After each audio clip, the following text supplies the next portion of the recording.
Does anybody ever get hit with a massive dose of imposter syndrome when you're trying to work on building and creating the things that you want?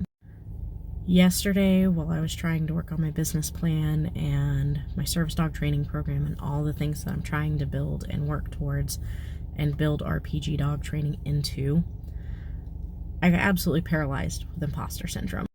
And it made it really difficult to work on my business plan and work on my training plan.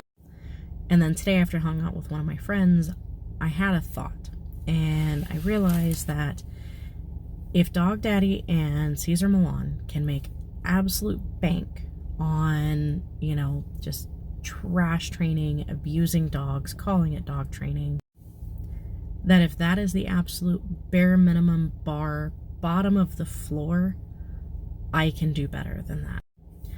And if I know that I can do better than that, then I can achieve what I want to achieve, one step at a time, because I am continually trying to learn more, trying to do more.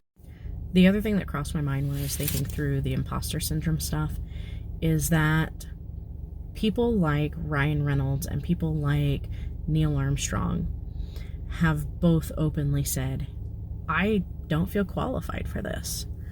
And Neil Armstrong, the first person on the moon, and Ryan Reynolds, one of the most renowned actors in, our current time. If both of them get imposter syndrome and nobody is questioning their qualifications, everybody is like, yeah, no, Ryan Reynolds rocks the parts that he does. And Neil Armstrong, if anybody had any doubts that he is qualified to go to the moon, he wouldn't have been put on the moon.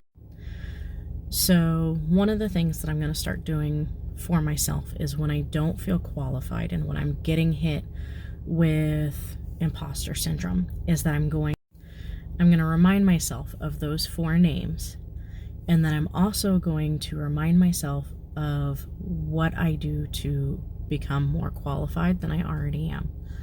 I continue to learn. I follow other trainers, I talk to other trainers, I read, I listen, I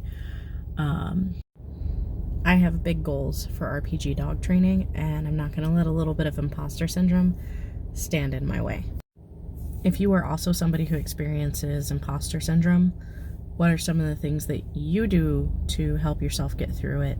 And if you're giving advice to other people who experience imposter syndrome, what's your advice?